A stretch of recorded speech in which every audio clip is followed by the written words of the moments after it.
Եթե վարչապետը առանց արտաքին հետախուզության ծառայության տվյալների նման հայտարարություն է անում, դա նշանակում է ինքը ունի բանավոր պայմանավորվածություններ, բանավոր բանակցություններ եւ հետեւաբար այո, պարզ տրամաբանությունը ասում է, որ ինչ որ բան այն չէ։ Երեք պատերազմ բերած ուժը այսօր եկել եւ խոսում է խաղաղության մասին։ Երեք պատերազմ բերած ուժը այսօր փորձում է համեմատվել մի քաղաքական ուժի հետ, որի ղեկավարի իշխանության օրոք երկրում պատերազմ չի եղել։ Երեք պատերազմ բերած ուժը, որ ամեն ինչ արեց, որ պատերազմ սկսվի,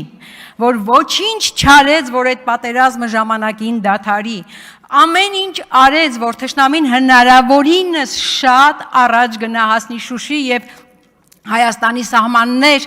հենց այն տարածքներում, որի պատասխանատվությունը Հայաստանի բանակինն էր, ասել է, թե մեր իշխանությանը, հիմա այս ուժը այսօր եկել խոսում է խաղաղության մասին։ Այո, դուք այսօր խոսում եք խաղաղության մասին, որովհետև դուք արդեն պատերազմ բերեցիք։ Պատերազմով վախեցրեցիք մեր ժողովրդին։ Ալեքսանյանն ասում է, «Էտում երեխաների հաշվին»։ Պարոն Ալեքսանյան, էտում երեխաների զոհերի հաշվին պատերազմը առաջ տվեցիք, Արցախը հանձնեցիք եւ դա համարեցիք ձեռքբերում։